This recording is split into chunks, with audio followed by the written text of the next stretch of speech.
Boa noite, gente. Estamos aqui para mais uma live muito especial sobre um assunto também especial, complexo e importante. Quero agradecer todo mundo que está chegando e pedir um favor. Peguem o aviãozinho que fica aí do lado direito de vocês, eu sou ruim de lado, gente, e manda para todo mundo, até eu vou mandar aqui. Eu preciso que vocês espalhem isso para cada vez mais a gente ter pessoas participando, interessadas e principalmente buscando a prevenção. Então eu vou dar 20 segundinhos para todo mundo enviar o aviãozinho. Eu já tô enviando meus aviãozinhos aqui, ó, para todo mundo vir participar dessa live mega importante, porque ninguém fala sobre essa bagaceira, né? Então a gente tem que vir falar. Então todo mundo aí enviando o aviãozinho para convidar as pessoas para essa live. É um convite de carinho, tá bom? Muito obrigada, Amanda, Rê, Lindines Lima, Renata. Gente, hoje eu esqueci de colocar o meu celular para carregar, então eu vou ter que fazer sem fone de ouvido, tá? Mas eu falo alto, então tá bom o áudio, a luz. Dani, Elise, Érica, oi gente, boa noite, seja bem-vindo. Francineide, Paula, Estética, Elisângela, Meire Gonçalves, Solange, Érica Lima, Ateliê Biscuit, Ronaldo, Chambela Fernanda, Alane Rocha, Leia Moura, Rosa. Boa noite, boa noite, boa noite. Aline, Ivone, Alexandre, Gefelene, acho que é Gefelene. Tem uns nomes difíceis. Adriele, Amanda. Gente, boa noite. Já pegou o aviãozinho e convidou para as pessoas? Eu preciso que vocês convidem as pessoas. É muito difícil a gente achar esse tema por aí. Trombose. Quem fala de trombose, gente? Ninguém fala. Só depois que a bagaça acontece é que a gente vai falar. Então a gente precisa ajudar as pessoas a se prevenirem. Manda o aviãozinho e fala, olha, eu acho que é um assunto importante. A gente tem que pensar em prevenção. No Brasil, a gente tem uma cultura muito reativa e não preventiva. Então, por isso, é Jeffelin. Desculpa, Kátia. Porque eu tenho que corrigir, gente, porque meu nome é com H. Aí se escrever sem H, eu fico, ó, brava. Parece que não é a gente, né? Ai, pois é, Rei. A gente só fica sabendo das bagaceiras depois que o pior aconteceu. Então, gente, por favor, aviãozinho, manda pra todo mundo. A doutora já está aqui com a gente, tá? E a gente vai começar a nossa live falando de trombose cerebral, tá bom? Vou fazer o convite pra doutora Natália participar com a gente. E enquanto isso, vocês já mandam o aviãozinho. Esse é o passaporte para participar da live, tá? Tem que mandar aviãozinho. É muito importante. Certinho? Francineide, Heloísa, Paula, Lise, Silvana, Kátia, boa noite, Mara, Cris, x, um monte de x, tá bom? Vou convidar a doutora para participar com a gente, doutora Natália. Doutora. E aí a gente aproveita o nosso tempo. Antes vocês mandam. Olha aqui, estou aqui novamente internada. Olha que tristeza. Oi, boa noite, doutora. Olá, oi Thalita, boa noite todo mundo. Tudo Obrigada pelo bem com convite. Tudo você? bem, graças a Deus. Você fala de qual cidade, doutora? Eu tô aqui em Curitiba. Tô passando um friozinho Curitiba. aqui nesses Ai, dias. ai, ai. Eu ia perguntar justamente isso do frio, porque aqui em Minas ele veio, mas já tá indo embora. E eu gosto de frio. Ah, não, aqui ele vem e vai ficar um tempinho ainda. Semana passada estava bem, fez bem frio. Agora deu uma aliviada, mas tá fresquinho. Esse horário começa a dar aquela geladinha já natural de Curitiba. Doutora, seja bem-vinda. Vou deixar que você se presente. Gente, a doutora foi indicação do doutor Leandro, o doutor Leandro, ele já participou várias vezes aqui com a gente, contribuindo, né? Aí eu pedi ajuda para ele. Falei, doutor, eu queria alguém, um neurologista, para falar sobre esse assunto, que é tão específico, né? Eu sei que trabalha em conjunto, mas eu queria porque aqui só fica angiologista, angiologista. Aí eu falei assim, não, vamos chamar outra pessoa. E aí ele me indicou você. Fico muito feliz de você ter aceitado o convite, tá bom? É, aqui eu tenho o costume de chamar todo mundo de Segue Vida, que é um trocadilho, né? Para a vida seguir em frente, né? Porque a maioria das pessoas que estão aqui já tiveram algum episódio trombótico de todos os jeitos, tá, doutora? Teve trombose ocular, nas pernas, no braço, no intestino. Então, assim, você vai estar falando para muitos pacientes. Infelizmente, assim, eu queria alcançar as pessoas antes de acontecer a trombose, mas acaba que elas chegam até aqui depois.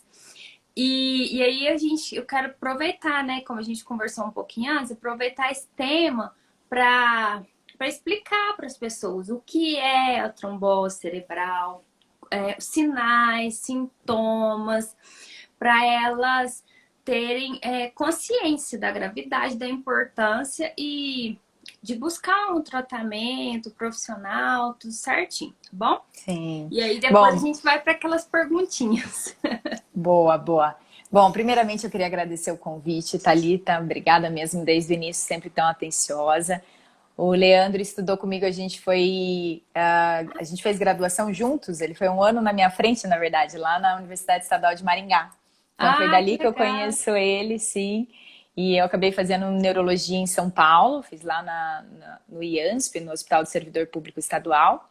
E acabei fazendo uma especialização em distúrbios do movimento, mais na área de doença de Parkinson, de tremores. Mas como eu atuo em hospital aqui em Curitiba, eu acabo vendo bastante a parte vascular também, que aí Uhum. entra a trombose, o AVC e tudo mais. Então acaba sendo um pouquinho do meu dia a dia, de certa forma.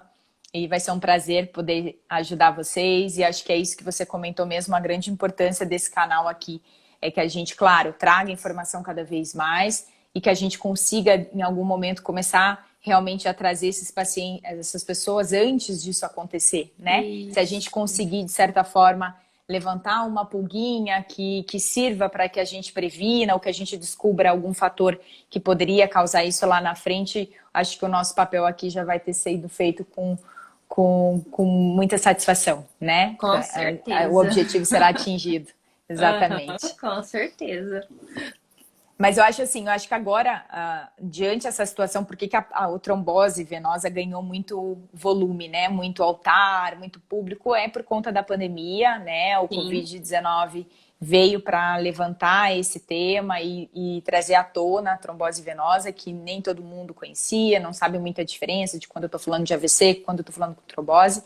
E a ideia é, nesse bate-papo, a gente conseguir desmistificar isso aí, Uhum. mostrar que ela não é tão rara assim, e que a gente precisa saber primeiro os sintomas iniciais, até principalmente, porque muitas das vezes a gente não consegue prevenir, porque às vezes o fator que causou a gente descobre quando tem, a grande maioria das vezes, né? Mas pelo Aham. menos se eu levantar ali assim, puxa, tô tendo tal sintoma, será que é? E fazer a gente buscar com a urgência que é necessária para esse tratamento, é esse o nosso papel dessa conversa aqui Isso. hoje, né? Não adiar, né? Algo que para poder já ir buscar atendimento e cuidado que for necessário. Exatamente, exatamente. Você quer que eu comece dando uma geral? Assim, eu tinha pensado Isso, em dar uma doutora. geral da trombose, sabe? Qualquer coisa, É, você seria vai me interrompendo. importante fazer esse geral, né? Diferenciar, porque realmente para nós leigos, né? Às vezes a gente fica confuso, às vezes a gente ouve algumas siglas e tal, e pensa, ah, Sim, será que isso é, não é? Aí pode ótimo, fazer essa conceituação, mas para a ótimo, gente ótimo. se inteirar do assunto. Bom, gente, sempre que a gente fala em trombose, o termo significa, na verdade, o surgimento de um trombo, de um coágulo de sangue dentro de um vaso sanguíneo, né? E esse trombo, ele vai causar uma interrupção completa ou uma diminuição significativa do fluxo daquele sangue que está passando dentro desse vaso. E aí, qual a grande diferença? Eu tenho dois vasos, basicamente, né? Eu tenho a artéria e eu Uhum. tenho a veia. Quando eu tenho essa trombose, esse coágulo dentro de um vaso arterial, dentro de uma artéria, que é, na verdade, o vaso que leva o sangue rico em oxigênio, rico em nutrientes para o órgão, e nesse caso a gente está falando do cérebro, a artéria Uhum. leva o sangue bom, tá? Quando eu ocluo ela, é quando eu tenho o famoso AVC, tá? Seria a trombose arterial que leva ao que a gente conhece hoje como derrame, ou esse termo a gente não usa mais, mas ainda algumas pessoas conhecem por essa forma, mas é o Uhum. AVC. Quando a trombose, o coágulo, acontece numa veia, que é o vaso que faz o contrário da artéria. A artéria leva o sangue rico em oxigênio e a veia traz o sangue que já foi utilizado aquele oxigênio, então é um sangue pobre em oxigênio, pobre em nutriente, que vai voltar daquele órgão para o coração, para o pulmão, para ele ser reoxigenado e aí ele ser bombeado novamente para voltar aquele órgão. Então a artéria leva o sangue bom e, digamos assim, a veia devolve aquele sangue já utilizado os nutrientes, tá? E aí tem a corzinha, né, doutora, que veio na minha cabeça agora, que eu fiquei muito feliz de saber. É o azul e o vermelho. Eu criei essa regra mnemônica para eu lembrar, porque a gente confunde, né? Aí o azulzinho, se me corrija se eu estiver errado, é das artérias, né? E o vermelhinho das Nas veias. veias, exatamente, exatamente. Levando essa menção, né, de que o O2, o oxigênio, o nutriente, ele vai na artéria e o sangue que vai precisar ser limpo novamente, ele vem pela veia. Então, quando eu Uhum, tenho a trombose na veia, é que eu chamo de trombose venosa, e é o que a gente chama de trombose venosa cerebral ou TVC, tá? Então, uhum. o termo é o mesmo, que é a trombose, que seria a formação do coágulo, mas quando eu falo em AVC e quando eu falo em trombose venosa cerebral, eu estou falando de doenças diferentes. Uma está na Uhum, artéria e outra vai estar na veia. Eu vou mostrar as diferenças um pouquinho para vocês uhum, nesse sentido, tá? uhum, Acho que seria mais ou menos isso. E por que que eu tenho essa formação do coágulo, né? Por que que forma o trombo, basicamente, assim, de forma bem rápida? É claro que é algo muito mais complexo, mas tentar trazer de uma forma mais simples. Eu tenho alteração em basicamente três mecanismos ali. Eu posso ter alteração. Ou eu tenho alteração no vaso, na parede do vaso sanguíneo, que é o que a gente chama de endotélio vascular. Na parede, pensa que um vaso sanguíneo é um canudinho e que ali uhum, dentro passa sangue. Essa parede ela fica frágil por algum motivo. Ou então eu tenho alteração na velocidade que o sangue passa ali dentro. Quanto mais uhum. devagar ele passa, maior a chance.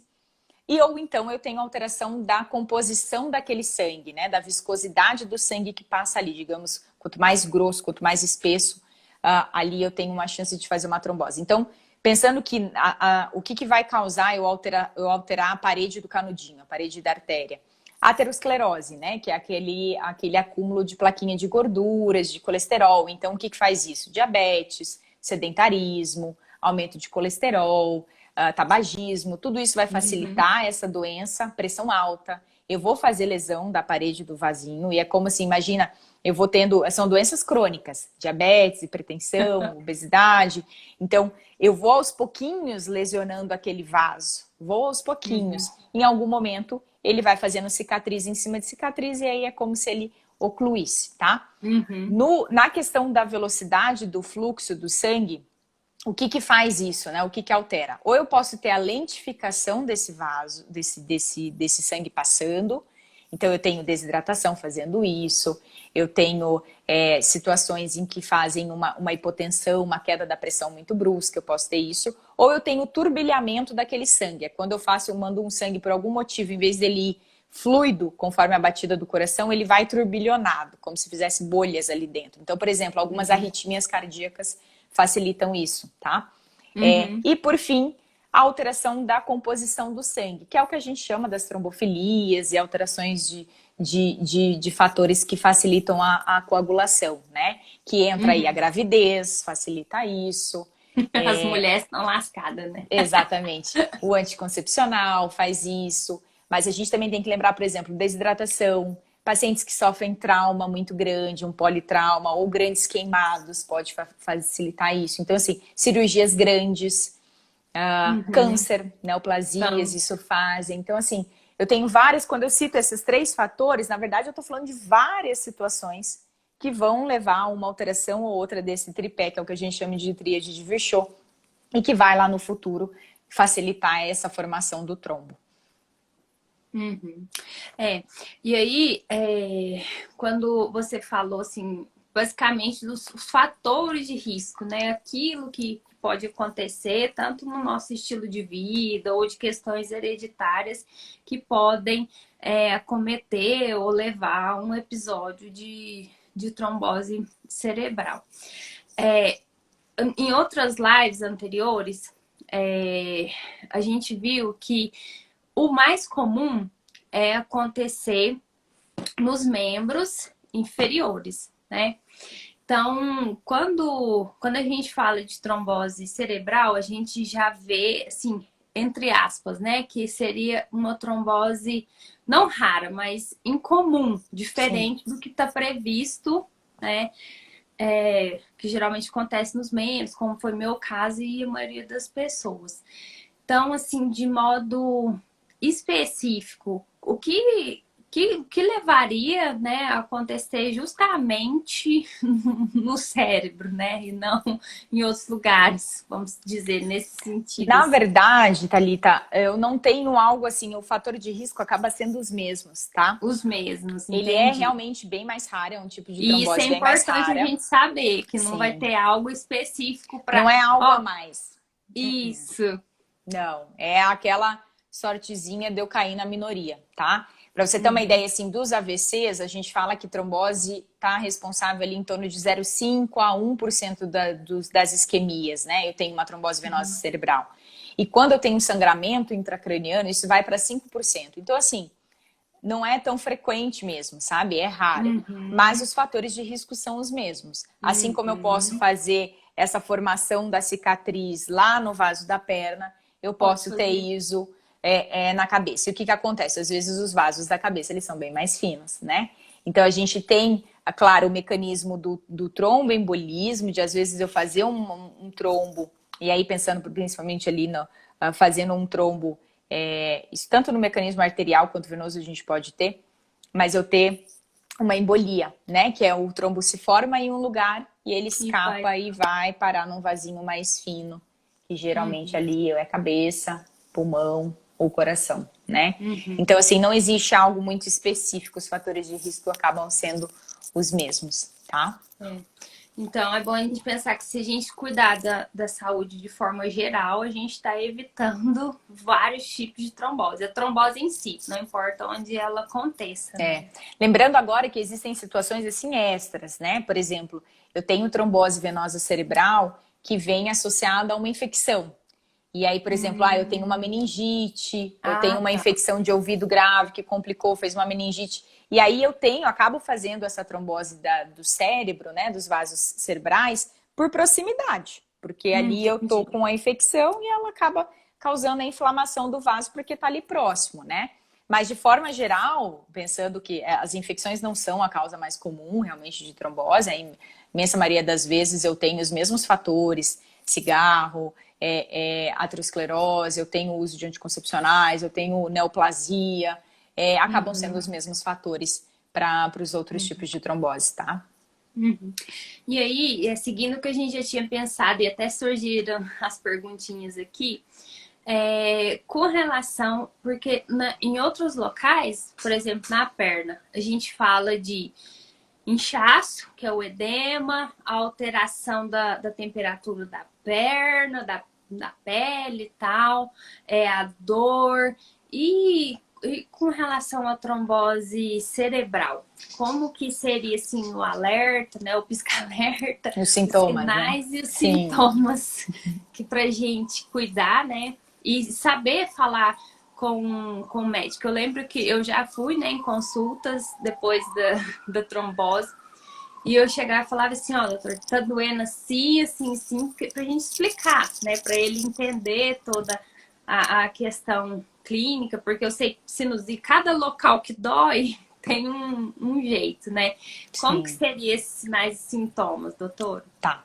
Na verdade, assim, o diagnóstico da trombose, ela vem em cima da suspeita clínica, que vai ser o sintoma clínico, o sintoma que o paciente vai apresentar, e é confirmada pelo exame de imagem, né? Uma angiotomografia, uma angiorressonância, ou até às vezes até uma ressonância, uma trombose comum, consigo ver.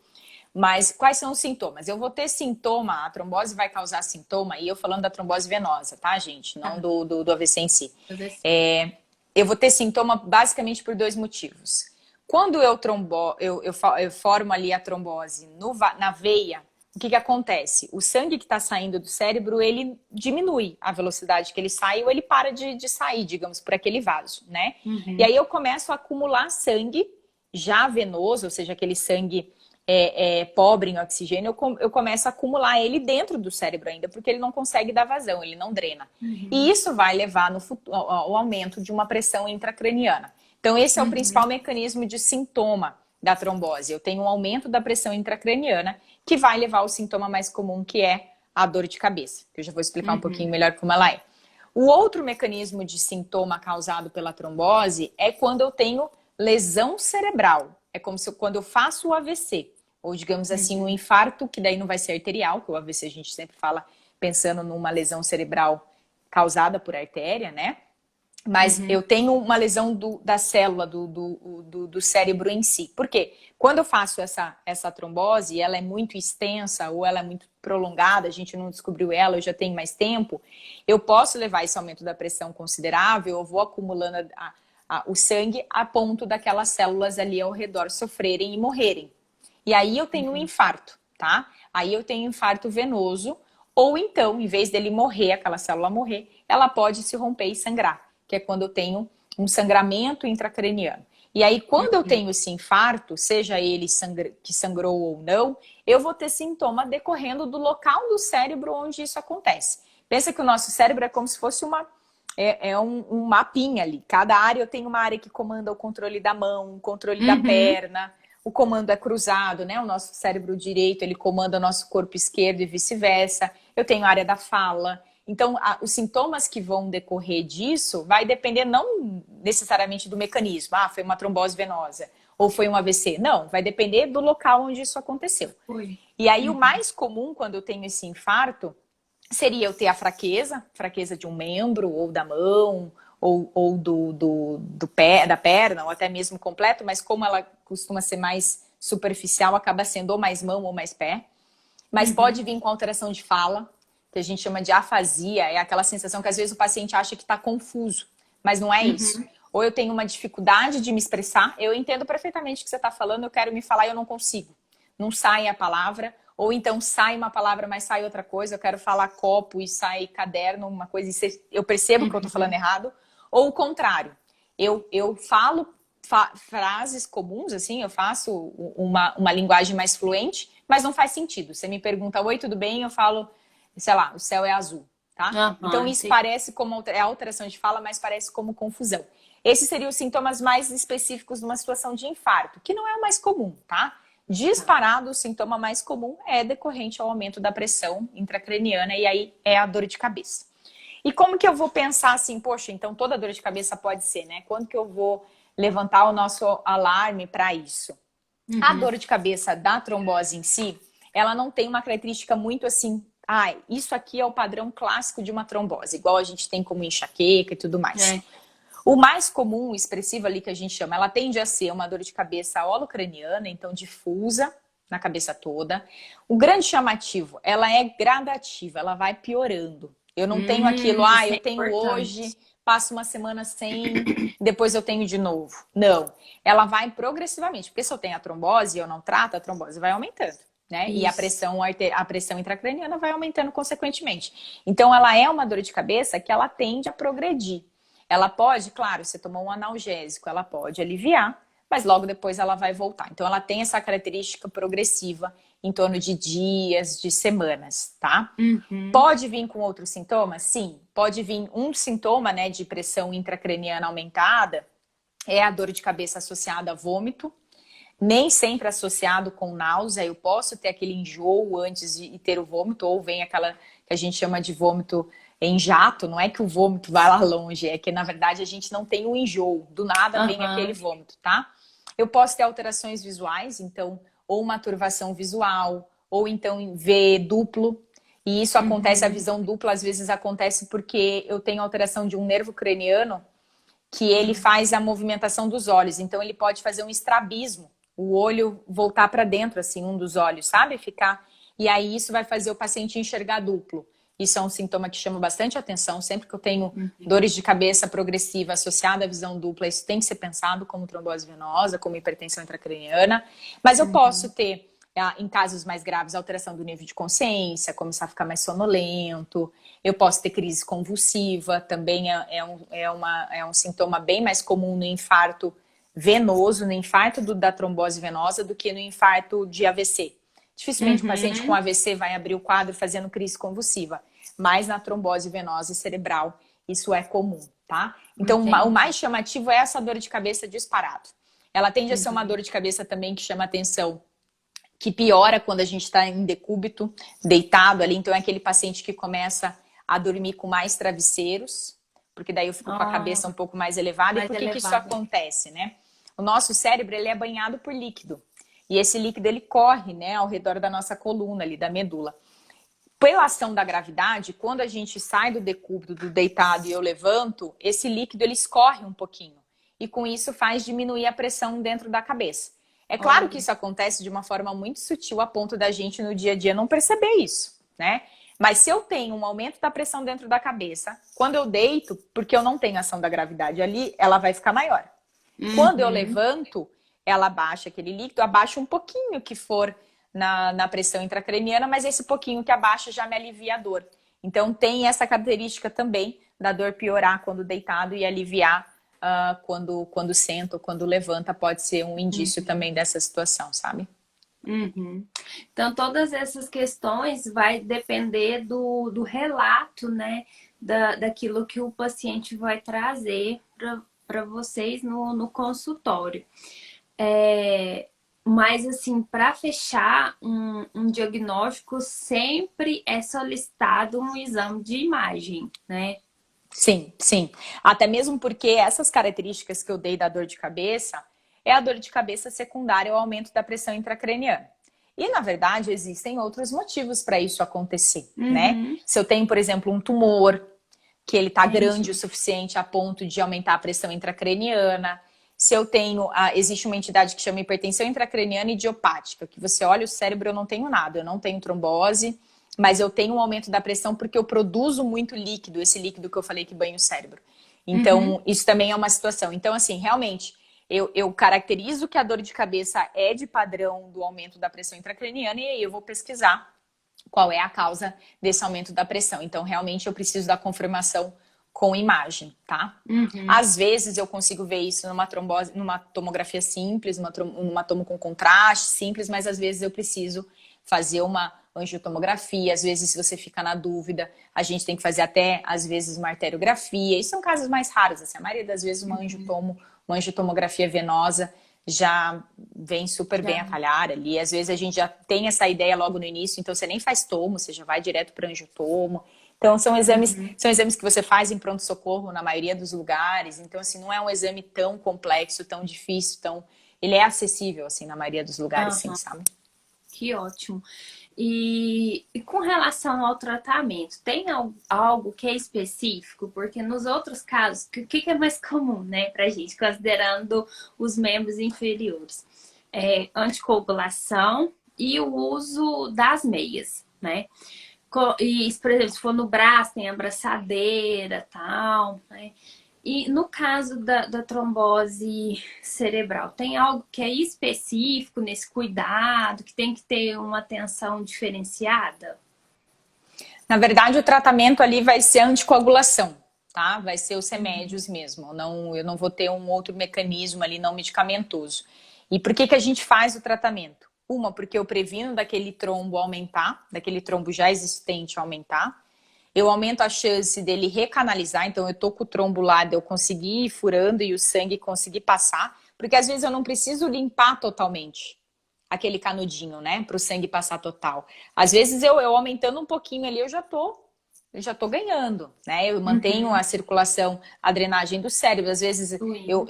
eu recanalizar um pouco, 30, 60%, eu já consigo diminuir bastante a pressão intracraniana, já alivio os sintomas. Então, assim, seria para evitar o aumento, para melhorar a recanalização e também para evitar outra trombose, seja uma trombose venosa profunda na perna, seja um tromboembolismo, uma trombose pulmonar, por exemplo. Uhum. Então eu tenho que pensar que geralmente o fator de risco para fazer a trombose no cérebro também é um fator de risco para fazer a trombose na perna. Outros Então lugares. agora eu fiz só na cabeça, mas eu preciso proteger esse paciente até que eu encontre a causa para que ele não saia aí fazendo outras tromboses, né? Eu vi até que teve Uhum. uma pessoa que perguntou se existe um risco de refazer. Sim, Sim. existe. É o nosso Esse medo, é. doutor. Quem tem trombose uma vez, eu li um artigo, um dos profissionais que participaram com a gente, teve um artigo que falava que sobre o medo das pessoas que teve trombose de ter outra trombose, porque a gente convive com isso. É. E assim, eu vou te dizer que na minha prática diária, não é. Eu acho que eu tive uma paciente assim que teve trombose venosa cerebral recorrente, Entendi. mas não foi nem recorrente, assim, ela foi. A gente teve que trocar anticoagulante, assim, e a gente viu que não estava recanalizando. Foi mais nesse sentido. Mas não foi que ela ficou bem e depois fez de novo, não. Mas quando você vai ver estudos, assim, vai levantar, os artigos falam uma chance na trombose venosa cerebral em torno de 6,5 a porcentagem de você recorrer, né? De fazer Uhum. novamente uma trombose cerebral. Mas eu acho que a Uhum. maioria desses riscos ali estão na falta do diagnóstico etiológico, né? A gente não achou a real causa.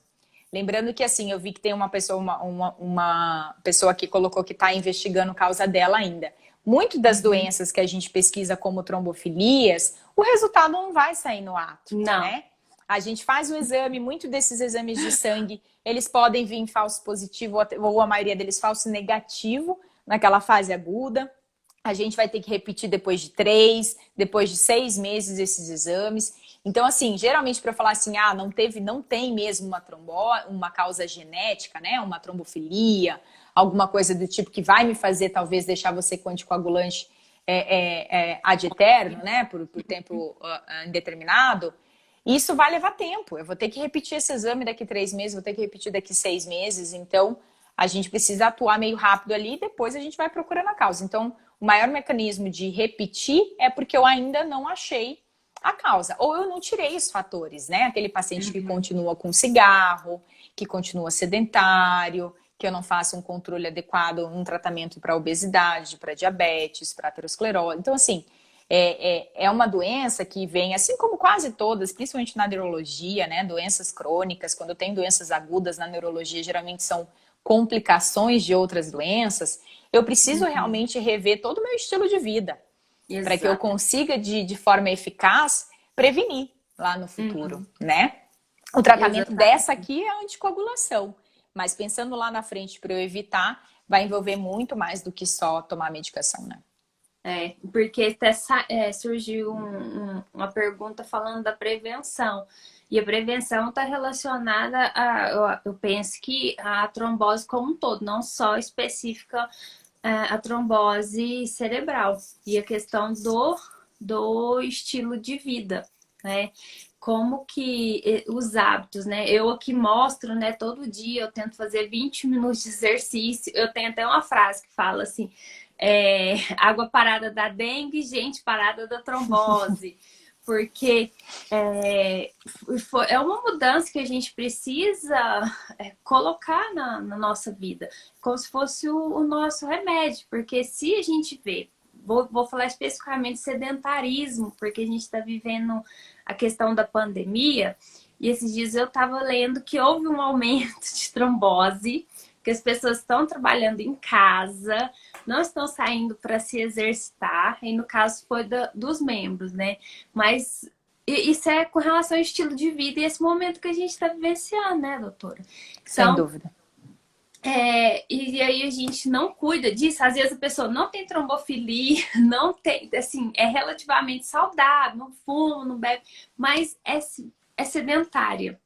E aí faz uma trombose que às vezes vai deixar consequências pro resto da vida, né?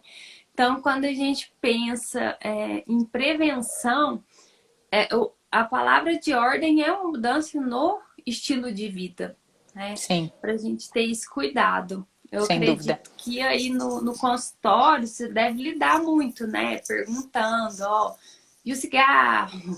E as atividades físicas? Como é que tá o cuidado?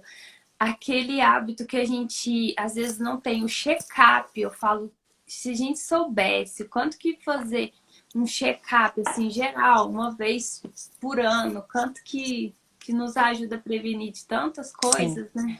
E eu acho que a pandemia veio para nos fazer isso, sabe? Aprender isso, do cuidado que a gente tem que ter a nós mesmos, né? Acho que a pandemia veio para parar todo mundo e falar assim, ó, o que é importante pra gente, né? Vamos cuidar mais da gente, às vezes o cuidado mental, né? E ter o cuidado, priorizar o tempo pra gente fazer uma atividade física, é a grande desculpa no consultório, e até desculpa que muitas das vezes eu utilizo.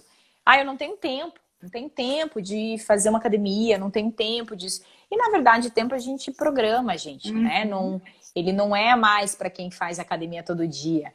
O dia são as mesmas 24 horas. Então, é muito mais questão de planejamento e de priorizar o que é o importante para a gente, né? Então, assim, é isso que você falou. É estilo de vida que a gente precisa mudar. Isso não é fácil, não vai ser rápido. Mas priorizar a importância disso de forma preventiva. Até acho que alguém colocou aqui que já teve duas, já parou de tomar um anticoagulante, qual o risco depois? Na verdade, assim, se eu tenho essa mudança do estilo de vida, por exemplo, pensando mais na trombose venosa cerebral, geralmente a gente deixa anticoagulante quando eu não acho uma doença genética, uma trombofilia ou algo assim. Geralmente a gente faz controle, o tempo de anticoagulação vai depender dos exames de controle, tá? Na prática, isso muda muito de serviço para outro, mas no geral, assim, a gente acaba repetindo as imagens com 3, 6 e 9 meses. E dependendo da recanalização, a gente vai manter isso. Então, geralmente, o tempo de anticoagulante a gente usa de 6 a 12 meses. Claro, se eu acho uma doença, uma trombofilia, uma doença que facilita, aí é direto, né? Mas se não, a gente vai fazer esse tempo fixo pelo remédio e a gente vai tirar os outros fatores confundidores, as outras coisas que facilitam. Porque nem sempre isso vai ficar claro, como muita gente colocou aqui. Ainda não sei a causa, ficou que era o anticoncepcional. O que acontece? Às vezes é um acúmulo. O anticoncepcional por si só aumenta o risco pouco, não é um risco tão absurdo. Tanto é que isso é prescrito, senão não seria indicado em consultório aleatoriamente, né? Mas é um risco pequenininho aqui. Aí eu fumo, aí eu paro de fazer atividade física, aí eu faço uma cirurgia e fico um tempo mais em cama para fazer o repouso. Então, às vezes, é um acúmulo de fatores. Então, assim, eu tenho o tempo da medicação e isso já é comprovado que não vai ser por medo, eu tenho medo de vou tomar pro resto da vida o anticoagulante. Não, eu não tenho esse ganho, tá? Isso não diminui, isso aumenta risco. O anticoagulante tem seus riscos, então, assim, isso não é indicado, mas é indicado, sim, que eu tire os outros fatores e que eu tente ver o paciente como um todo, não só aquele exame de sangue, não tem trombofilia, pronto, pode parar e vamos tocar a vida. Não, não é assim, a gente tem que realmente ver como um todo, principalmente o estilo de vida. Exatamente. Eu tava vendo uma pergunta aqui, doutora, sobre cafeína, porque a gente falou de cigarro e tal, mas geralmente quem fuma tem sempre associação com café, ou também o café no Brasil, eu acho que em muitos lugares faz parte do nosso dia a dia, por vários motivos. Cafeína tem alguma coisa a ver ou não? Não que eu tenha ali, eu não lembro de nenhum artigo grande que levante isso, tá? A gente usa a cafeína por si só, ela tem um certo mecanismo de digamos de forma bem superficial, aumentar um pouquinho a nossa produção do líquido da cabeça. Então, por exemplo, quando eu tenho a dor de cabeça, porque eu falei da dor de cabeça pelo aumento da pressão intracraniana, Uhum. né? Mas eu tenho dor de cabeça pela queda da pressão intracraniana, da hipotensão. A gente usa cafeína, cápsulas de cafeína a gente manda manipular, porque isso tende a aumentar e estimular a nossa produção de líquor. Mas isso seria no mecanismo da hipertensão, não que a gente vê, pelo menos no meu dia a dia, assim, que eu me lembre de artigo, eu não tenho nada muito bem direcionado para que cafeína aumente esse risco, não. Uhum. Não que eu me lembre de agora, não. E eu queria retomar a questão da gravidez. Porque quando a gente pensa na gravidez, com relação aos membros, tem a questão além de outros fatores, tem a questão do aumento de acomodar, né? O neném aí vai comprimindo às vezes e tal. No caso da trombose cerebral, na gravidez, tem algum cuidado em especial? É semelhante? Na verdade, assim, a gente sabe que a gravidez por si só já é um fator, ela faz mudanças da nossa viscosidade, daquela composição do sangue. Então, lembra aquela tríade, né? A parede, a velocidade do fluxo do sangue e da composição do sangue. Então, a Uhum, gravidez a gente sabe que muda ali, digamos, a viscosidade do sangue. De forma bem, uhum, ele fica mais grosso, mais espesso, tá? uhum, Isso acontece, é sabido que isso acontece mais no final da gestação. Então, os riscos maiores de trombose acaba sendo no terceiro trimestre e no puerpério, tá? uhum, No pós-parto, eu tenho um aumento maior pelo próprio trauma que é o nascimento. Seja ele parto normal ou cesárea, a gente sabe que a cesárea tem um risco um pouquinho maior, porque eu tenho uhum, a inflamação do processo cirúrgico, eu tenho um pouco desse aumento. Então, esse é um período um pouquinho mais crítico. Mas os cuidados acabam sendo básica. Eu tenho cuidado ali de a gente manter a atividade física. Às vezes eu já tô com a barrigona lá, eu já tenho essa dificuldade de locomoção. Tentar lembrar que é importante que eu faça isso, sabe? Às vezes tem pacientes com gestação de alto risco que precisam fazer repouso. Essas pacientes uhum, daí vem a meia, né? Porque daí eu uhum, tenho todo. Por que a meia também acaba, de certa forma, facilitando? Porque ela faz a função da nossa panturrilha, né? Que é a isso. nossa, acaba sendo a nossa segunda bomba. Então, isso também aumenta a velocidade do fluxo sanguíneo. Lembra que quando o sangue vai passando mais lento, as células do sangue, ela fica mais tempo em contato com a parede. E aí a chance dela ir grudando é maior. Então, às vezes a meia é indicada nesses pacientes que têm que fazer repouso por conta da gestação de alto risco, ou por alguma Uhum, complicação no final da gestação, mas não é algo assim tão diferenciado, tá? Uma medicação, por ah, exemplo, preventiva, isso não. Quando eu tenho uma paciente que já teve trombose ou que tem uma trombofilia, já sabidamente, aí a gente tem outros cuidados, né? Às vezes precisa usar uhum, Clexane durante a gestação, tem que ser avaliado, aí a importância de fazer um acompanhamento antes de engravidar, fazer um planejamento dessa gravidez para que isso aconteça no momento mais adequado, mais oportuno, né? Tem tudo isso. Por isso uhum. que essas pessoas que tiveram trombose, independente de onde ela foi, que estejam planejando ter filhos, é interessante que isso seja avaliado de forma mais cautelosa, com o ginecologista, fazer às vezes algum exame de controle para avaliar se a gente está no momento adequado ou não, sabe? Uhum. Não pode simplesmente escapuliu. Não pode. Exatamente. Tem que Exatamente. Isso é ser, a gente tem que ter responsabilidade nossa. responsabilidade, né? E até às vezes não só com o nosso corpo, com a gente, né? Com a vida que tá ali, né? Porque acaba que tem situações que a vida do bebê também corre risco. Sem dúvida. E você falou da meia, doutor, eu tava pensando aqui nas sequelas, né? No que fica depois da trombose, né? No meu caso, por exemplo, né? Ficaram as varizes, tal, a perna inchada, dor nas pernas, toda essa questão assim relacionada às pernas. Na trombose cerebral, pode acontecer também? O que que fica? Se Tá. recanalizou, não recanalizou? O que que pode acontecer dessas sequelas que depois acaba eu não sei se é a mesma coisa. com relação à perna, fala da síndrome pós-trombótica. No caso da trombose cerebral também tem alguma coisa assim? Na verdade, assim, se a gente teve o infarto venoso, o infarto significa morte do cérebro, né? Do neurônio ali. Eu não vou ter como recuperar.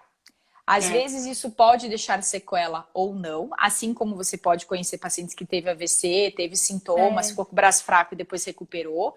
Isso é a capacidade do teu cérebro em refazer aquele papel daquela área que já infartou. Então a chance de sequela vai depender do tamanho desse infarto, do tamanho dessa lesão cerebral. Isso é claro que aí entra a reabilitação para que eu melhore esse déficit.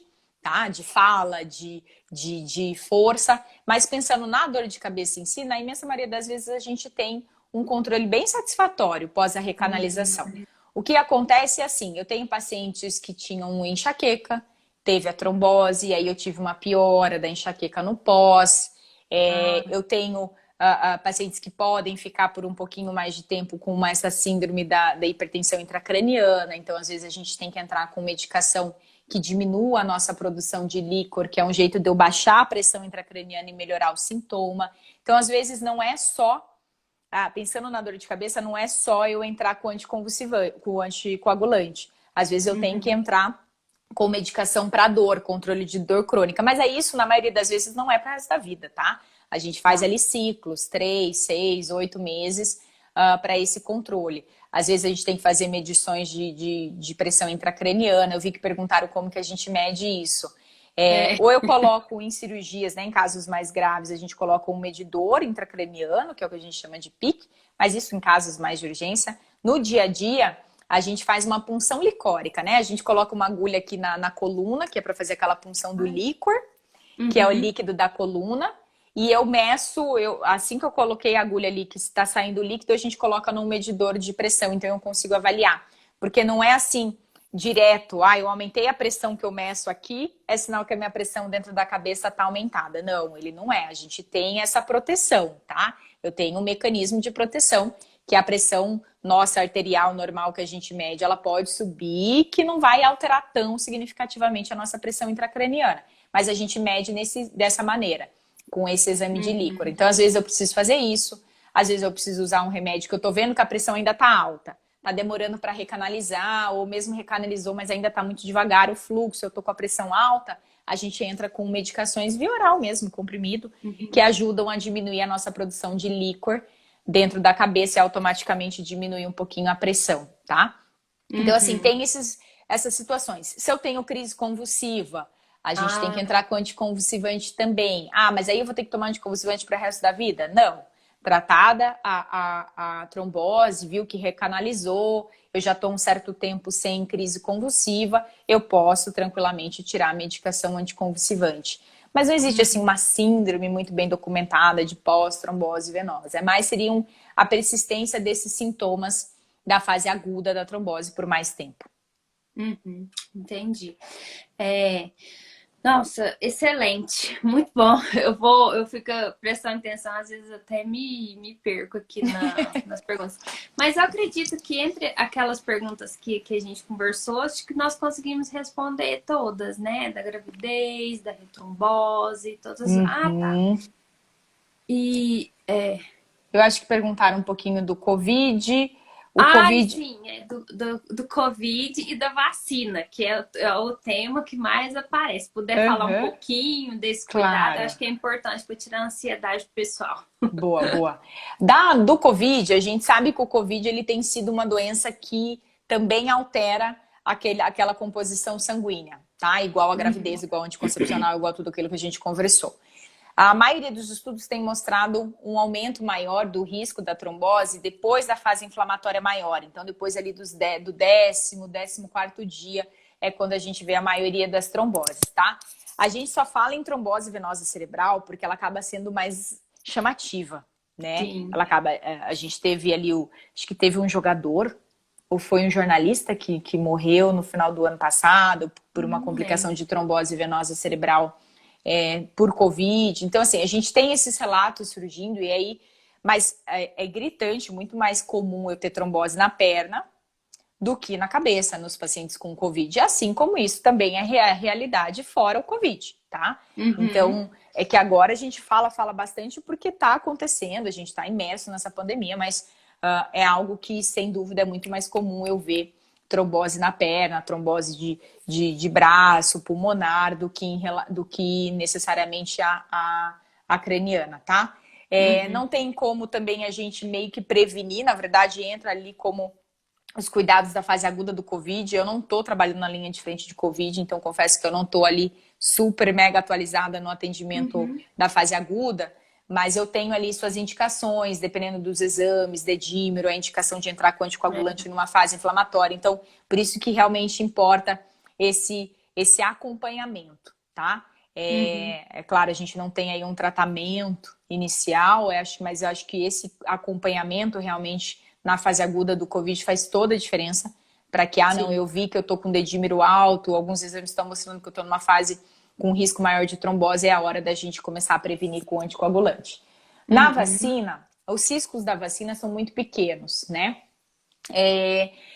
Mas é o que eu falei em relação ao anticoncepcional também. Na maioria das vezes é um acúmulo de fatores de riscos pequenos. A gente tem que pensar que na medicina nunca é 8 ou 80, não é tão matemático como a gente quer ser. O meu irmão, ele é engenheiro e aí ele fica louco nessas coisas, assim, que não, porque esse risco e aquele risco. Eu falei assim, Bruno, mas não é assim. Na medicina não vai ser 8 ou 80, né? Então a gente tem que pensar que eu tenho outros fatores e aí às vezes eu vou acumulando. Então a vacina, o risco tem sido bem pequeno, assim, a gente tem visto, eu tenho visto um outro, mas assim, não se tem como eu realmente comprovar que o único risco daquela trombose venosa foi a vacina. Eu vou ter que acompanhar esse paciente por 3, 6, 9 meses para repetir os exames para eu realmente definir que ele não tem uma trombofilia. Talvez esse paciente hoje já teve Covid lá atrás, a gente não sabe do que vai ser o pós-Covid, a gente não conhece, é uma doença muito nova. Então, assim, a gente precisa, nós como médicos, a gente está aprendendo com essa doença, né? Então, a gente tem que ter a humildade de encarar e respeitar o sintoma do paciente, porque é algo muito novo. Eu não sei como vai ser. Hoje a gente fala da síndrome pós-Covid, mas esse pós-Covid que a gente fala hoje é 6 meses, 1 ano, 1 ano e meio. Eu não tenho um pós-Covid de 5 anos, de 10 anos. Então, assim, a gente precisa realmente... pode ser um acúmulo? Pode ser que a Covid lá na frente vai me causar um aumento da coagulabilidade? Pode. Não tem nada muito palpável hoje. Eu não tenho muito, pelo menos que eu saiba ali, nenhum artigo que mostre. A maioria das síndromes pós-Covid, elas são gradativamente, elas vão melhorando os sintomas, né? Isso pode levar meses, 6 meses, 3, 6, 7, mas isso tende a melhorar, uma curva de melhora bem gradativa.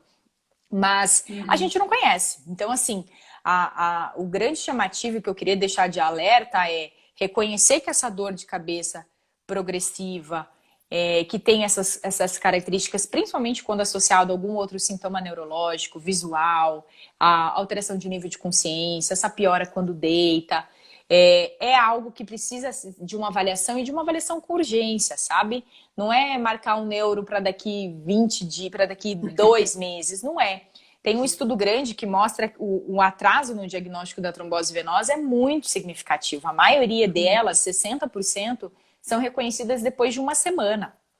Então, assim, é aí a hora que eu pego o infarto, é a hora que eu recebo esse paciente tendo crise convulsiva, é a hora que você vai questionar, tava com dor? Puxa, tava. Porque nem sempre ela vai começar com a pior dor da vida. Ela vai vindo. A grande questão é que ela tende essa piora gradativa. Poxa, nunca tive dor, ou a minha dor era muito pontual, e de repente ela começa a ficar chata, meio que constante. Eu tomo remédio, ele alivia, mas ela já volta no mesmo dia. Então, assim, é valorizar isso no paciente sem Covid e principalmente no paciente que teve Covid. Seja um Covid leve, porque a gente vê que essas síndromes pós-Covid não tem relação direta com a gravidade da Covid. Então, se eu tive Covid ano passado, pode ter relação agora? Pode. Eu não tenho como dizer que não pode, tá? E acho que quem falar que não pode tá subestimando muito essa doença. Então, assim, é algo novo. A gente precisa baixar um pouco a bola e aceitar que isso possa ter essa relação e aí valorizar o sintoma do paciente e investigar.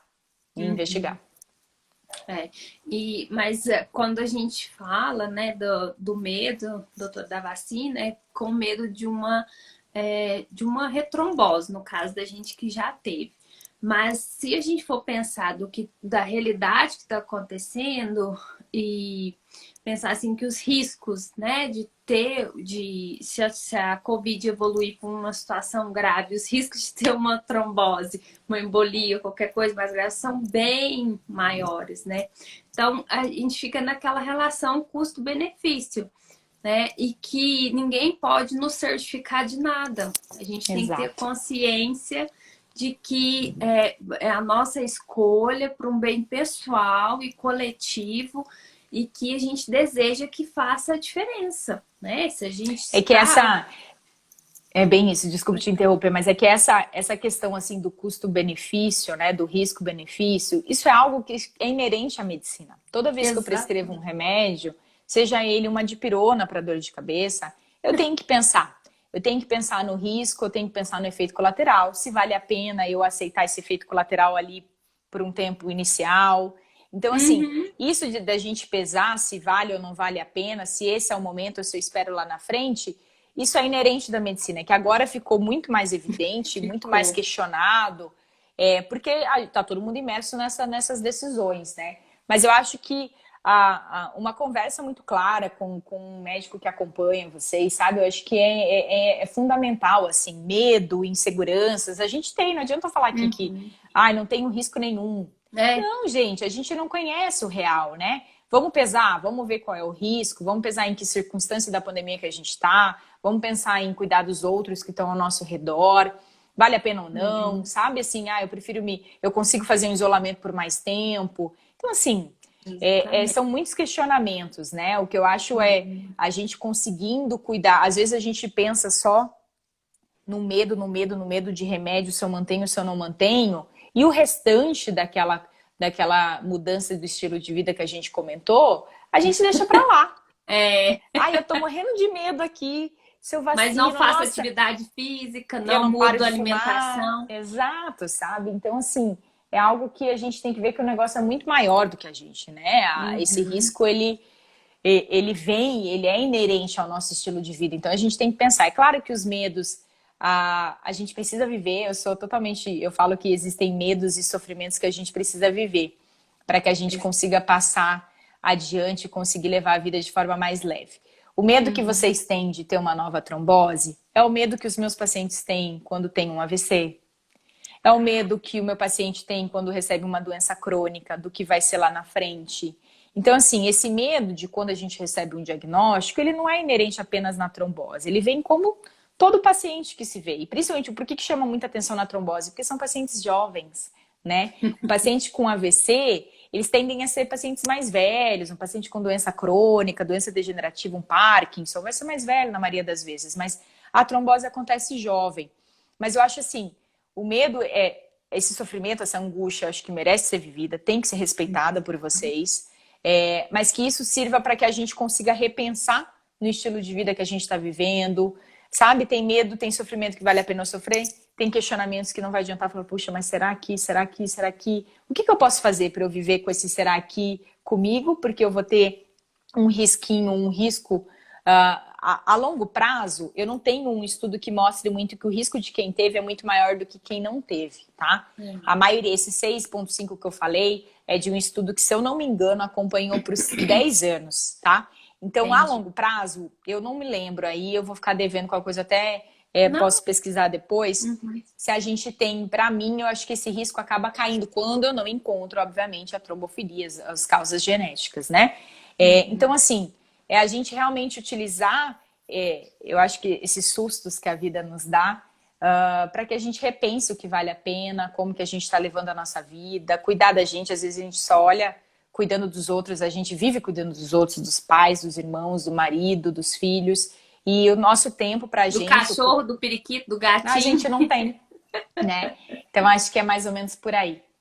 Aham, excelente. E eu sempre digo também que o medo precisa ser protetivo e não paralisante. Quando a gente está com medo de alguma coisa, a gente começa a observar. Não, se eu vou lá, tomo a vacina, mas eu comecei a sentir qualquer coisa já, vou ter uma ação imediata e vou cuidar daquilo, Muito né? bem. E aí ele serve para nos alertar de alguma forma, mas que a gente precisa vivenciar. Doutora, a gente está encaminhando para o fim. Eu deixo aqui, ó, porque senão acaba que derruba a gente e eu não posso perder esse live porque a gente deixa salvo. Quero deixar o meu agradecimento. O pessoal tá perguntando, né? Onde que atende? A doutora é de Curitiba. Você faz. Eu não sei se neurologista tem jeito. Perguntaram até qual a especialidade que era, né? Neurologista tem como teleconsulta? Como que tá funcionando? Sim, Tem eu jeito? Você atendo aqui em atende? Curitiba, eu tenho um consultório, aqui é o Instituto Mobilitar, fica aqui no centro de Curitiba, aqui no Bigorrilho, mas a gente faz atendimento teleconsulta sim, sabe? Eu Aham. tenho, e tem funcionado bem, eu tenho pacientes de fora, da Bahia, enfim, e que a gente tem conseguido fazer um acompanhamento legal. Às vezes, dependendo da queixa, dependendo eu consigo fazer parte do exame físico via teleconsulta e quando a gente diagnostica alguma coisa que eu preciso de um exame ou de um exame físico mesmo, mais presencial, aí eu peço uma avaliação com algum médico da região para que consiga ser Ah, avaliado que legal. presencial. Eu entro em contato com esse médico se for necessário, a gente troca figurinhas ali, mas tem funcionado bem sim. Eu tenho feito e Aí, tem isso foi sido um ganho que a pandemia trouxe pra gente, sem porque dúvida. a telemedicina estava travada, eu É, penso, e de uma hora para outra teve que a sim, gente assumir que a gente precisava desse recurso. sim. E então, gente, ó, a doutora atende em Curitiba. Depois que eu encerro as lives, todas as lives ficam salvas no nosso canal do Telegram. E eu coloco aqui nos stories também. Marco sempre a doutora para vocês irem lá, prestigiar e agradecer quem topa vir aqui, né? Compartilhar com a gente tanto conhecimento bom, igual foi hoje, tá? E aí. Eu deixo minha gratidão, meu abraço, poder estar aqui com a gente, compartilhando. Depois em outro momento, a gente conversa um pouquinho sobre o AVC, que eu acho que é outro assunto que sempre corre por aí, e aí a gente pode combinar para ir diferenciando, Claro. tá bom? Ótimo. E e aí eu deixo o meu agradecimento, tá? E o nosso carinho, né? De poder estar conversando essas coisas que são tão, sim, difíceis para nós, mas necessárias a gente ir aprendendo um pouquinho sobre a doença que eu realmente acredito que a educação em saúde nos torna melhores pacientes, Sem né? dúvida. E melhores pessoas, que a gente consegue até ajudar outras pessoas. Então, Sem brigadão, dúvida. viu, Sem dúvida. doutora, Obrigada a você, pelo obrigada pelo carinho. convite. A Adorei nosso explicação foi bate-papo. excelente, Ah, porque a que gente bom. fica com medo de não entender por causa das terminologias, mas pelos comentários aqui, realmente eu tenho certeza que ajudou bastante, tá Ah, bom? que bom, que bom. Fico muito feliz. Espero ter podido ajudar alguém aí, fazer vocês entenderem um pouco mais, levantar um pouquinho a pulga quando esse sintoma surgir. E me coloco à disposição, quem tiver alguma dúvida aqui que eu não respondi, peço desculpas, mas pode mandar ou no meu Instagram mesmo, ou para a Thalita me Ai, que reencaminha. bom. E vamos ver aí se esse vai ser o primeiro bate-papo de próximos, eu me coloco à disposição. Para que a gente converse mais vezes, tá? Obrigada mesmo Tá pela bom. conversa, foi uma delícia estar aqui com vocês. Muito obrigada. Beijão, doutora. Fica Até com mais. Deus e boa noite. Igualmente. Beijo, pessoal. Tchau, Beijo, tchau. tchau.